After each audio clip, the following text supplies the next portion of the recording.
91টা ছিল সবচেয়ে আমার দেখা নির্বাচনগুলোর মধ্যে সবচেয়ে প্রতিদ্বন্দ্বিতাপূর্ণ আমার কাছে মনে হয়েছে, এবং যেটা আমি মানে অবজার্ভ করতেও সবচেয়ে বেশি আনন্দ পেয়েছি, কারণ সেই নির্বাচনের সময় তো অনেক আলো, অনেক রঙিন পোস্টার, অনেক কিছু থাকতো যেগুলো এখন আর নেই। সো একটা মানে উৎসবমুখর পরিবেশ ছিল। এখন উৎসবটা একটু গায়ের জোরে করা হয়, মানে গলা ফাটিয়ে চিৎকার করে গান গেয়ে ওগুলা রাস্তায় বাজাচ্ছে, এবং লোকজন যন্ত্রের ব্যবহার বেশি, লোকজন পছন্দ করছে কি করছে না কেউ কেয়ার করে না। তো এটা গায়ের জোরে একটা উৎসব মুখর পরিবেশ সৃষ্টি করার চেষ্টা, যেটা 91 ছিল না, চেষ্টা করতে হয়নি। যেহেতু আপনি পুরনো সময়ের আলাপটাই আনলেন, আমরা লম্বা সময় পার করেছি এবং বারবার বলা হচ্ছে যে এটা নতুন সময়ে পা রাখছে। আমরা 91-এও দেখেছি যে নতুন সময়ের কথা বলা হয়েছে, আমরা 2008-এও দেখেছি, 73-এ বলা হয়েছিল, আবার 2026 বারবার নতুন সময় আমাদের আসছে। প্রতিদ্বন্দ্বিতার জায়গাটায় ফিরতে চাই। এবারের নির্বাচনী পরিবেশ কতটা প্রতিদ্বন্দ্বিতাপূর্ণ মনে করছেন বা দেখছেন? প্রতিদ্বন্দ্বিতা হচ্ছে এখানে, তবে প্রতিদ্বন্দ্বিতা একটু অড প্রতিদ্বন্দ্বিতা, কারণ এখানে বিএনপি এবং জামাতের মধ্যে প্রতিদ্বন্দ্বিতা হচ্ছে। এই বিএনপি এবং জামাত 91-এর পর থেকেই আসলে তারা মিত্র।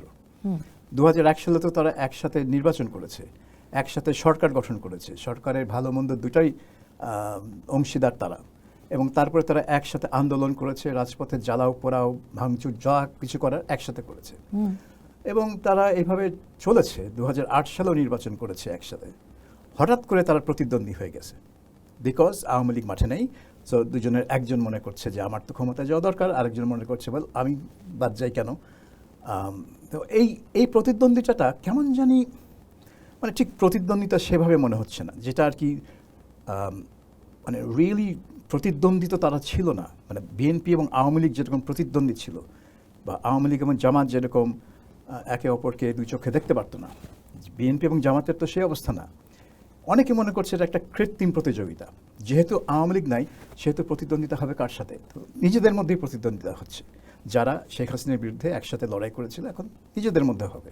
সো এখানে একটা প্রতিযোগিতা আছে, কিন্তু আপনি যদি দেখেন এদের ইশতেহার বা এরা কি কথা বলছে, খুব বেশি পার্থক্য কি দেখেন?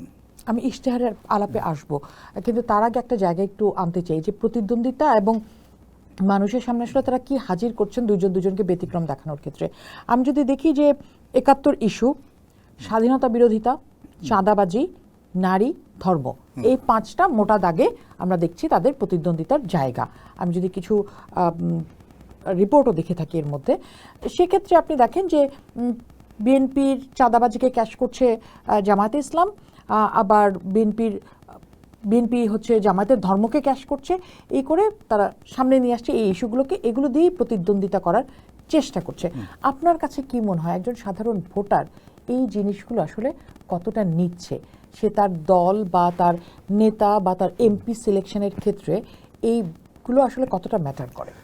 আমার মনে হয় চাঁদাবাজিটা মানুষকে ডিরেক্টলি এফেক্ট করে, কারণ চাঁদাবাজি পাড়ায় পাড়ায় হতে পারে, বাস স্ট্যান্ডে হতে পারে, হাটে বাজারে হতে পারে, যেটা দ্রব্যমূল্যের উপর প্রভাব রাখতে পারে। কাজেই চাঁদাবাজিটা বিএনপির জন্য কিন্তু একটা বিএনপিকে একটা নাজুক পরিস্থিতিতে ফেলে দেয়, কারণ এই অভিযোগটা শুধু বিএনপির বিরুদ্ধেই হয় বেশি, অন্যান্যদের বিরুদ্ধে কিন্তু সেটা হয় না।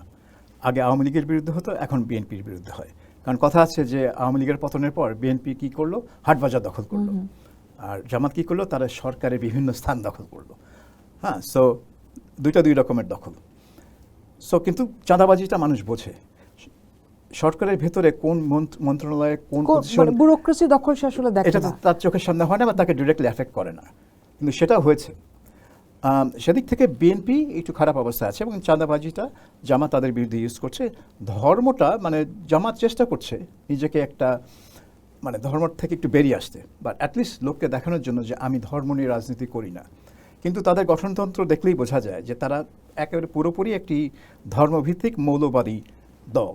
কিন্তু আবার রাজনীতি করতে এসে তারা যখন বক্তৃতাবাজি করছে এবং ইশতেহারে যা লেখা আছে সেখানে কিন্তু ধর্মকে সেভাবে প্রাধান্য তারা দিচ্ছে না, তো তারা কাউন্টার করছে সেটা, কিন্তু বিএনপি সেটাকে টার্গেট করছে।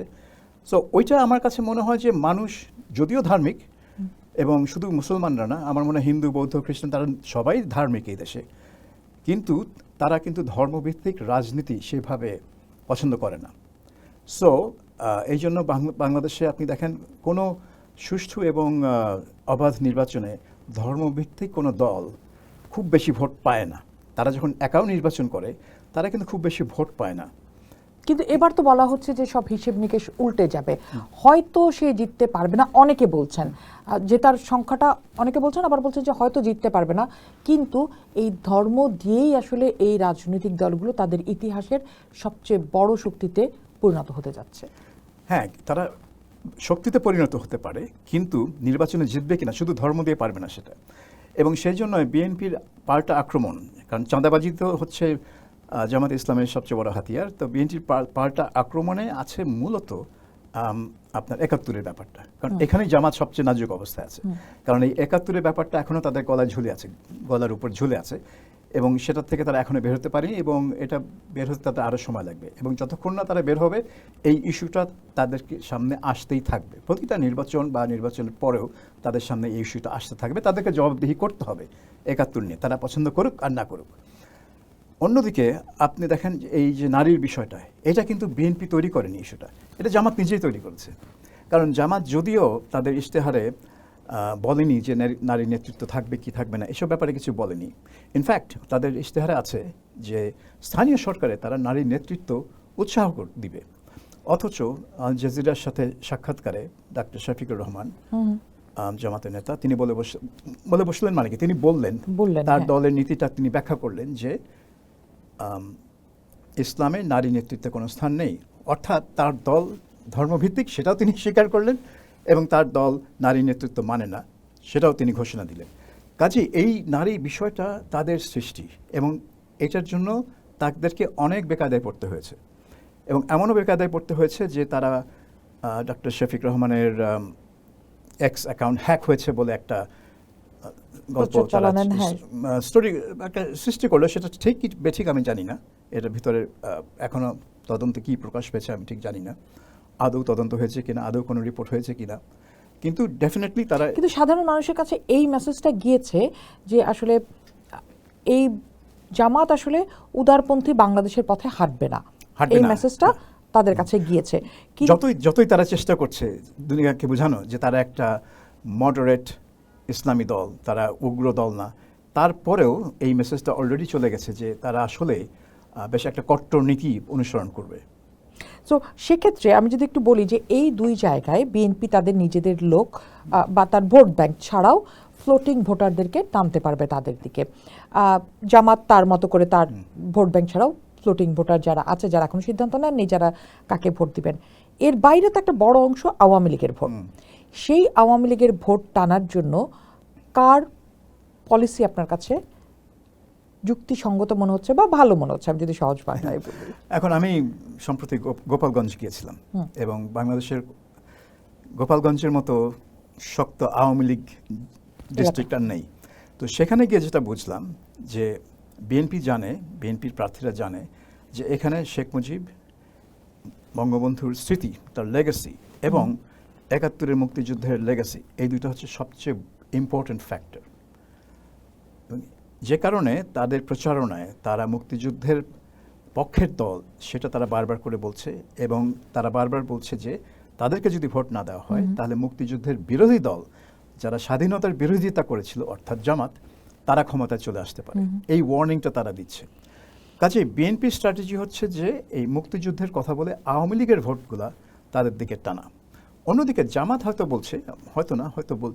বলছে যে আওয়ামী লীগ নেতা কর্মীদের বিরুদ্ধে যত মামলা হয়েছে গত ১.৫ বছরে, হাজার হাজার মামলা হয়েছে, শত শত মামলা হয়েছে, হাজার হাজার নেতা কর্মী এখনো জেলে আছে বিনা বিচারে, যে এই সব করেছে বিএনপির লোকজন, বিএনপি নেতা কর্মী এবং তাদের আইনজীবীরা।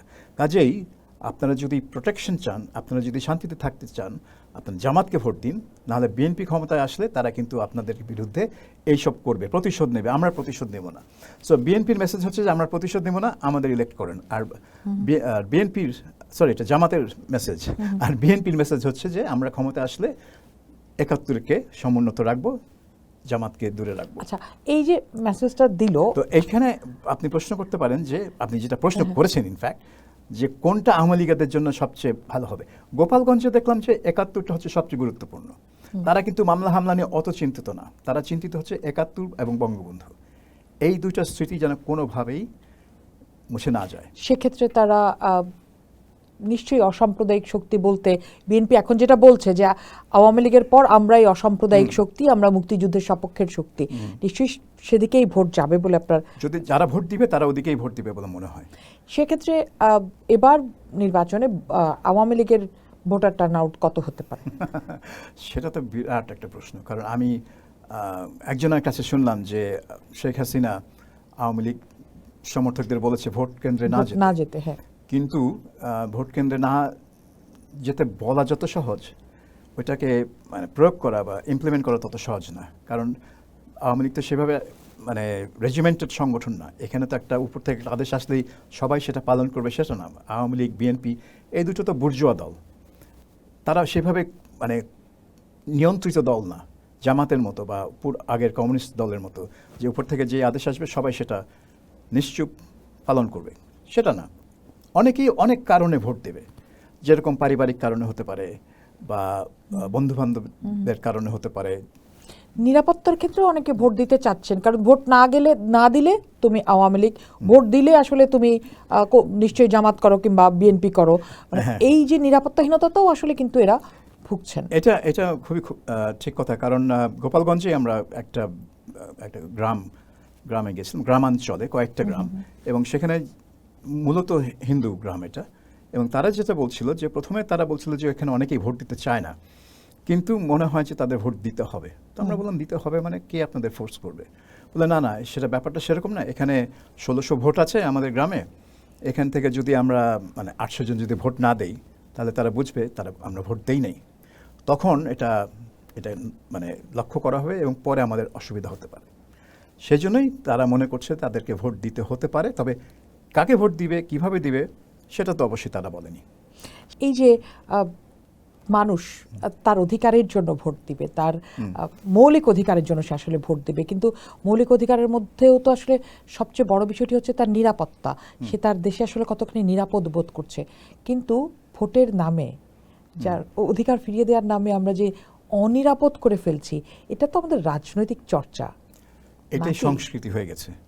এবং এই সংস্কৃতি আপনি শুধু আইন করে এটা দূর করতে পারবেন না। শুধু এটা নিয়ে একটা লাইন আপনার জুলাই সনদ বা এসবে একটা লাইন লিখে দূর করতে পারবেন। এটা একটা চর্চার মধ্যে থাকতে হবে। কিন্তু এই চর্চাটা তখনই হবে যখন আপনি এই জিনিসটাকে কঠোরভাবে নিয়ন্ত্রণ করবেন। এখন এই কঠোরভাবে নিয়ন্ত্রণ করতে হলে এটা নিরপেক্ষভাবে করতে হবে, নির্মোহভাবে করতে হবে। আপনি এক দলকে নিয়ন্ত্রণ করবেন, অন্য দলকে আপনি ছাড় দিবেন, তাহলে হবে না, তাহলে কিছু হবে না। আপনি যেই এটা ভায়োলেট করবে তাকেই আপনার নিয়ন্ত্রণ করতে হবে। এখন সেটা বাংলাদেশে হয় না। বাংলাদেশে যেই সরকারি ক্ষমতা থাকুক তাদের দলের লোকজন অনেক কিছুই করতে পারে এবং পার পেয়ে যায়। কিন্তু বিরোধী দল যদি কিছু করে তখন আর না করলেও তারা নির্যাতিত হয়, আর তো করলে তো কথাই নেই। কাজে এই সংস্কৃতিটা যখন দূর হবে, কবে দূর হবে আমি জানি না। পুলিশ বাহিনী যখন নিরপেক্ষভাবে আইনটা প্রয়োগ করতে পারবে এবং আদালতও যখন নিরপেক্ষভাবে আইনের ভিত্তিতে তার বিচার করবে এবং রায় দিবে, তাহলে কিন্তু এই চর্চাটা হবে এবং এই সহনশীলতাটা গ্রো করবে। পোস্ট দেখুন, ভাবুন, করুন, পোস্টের সাথেই থাকুন।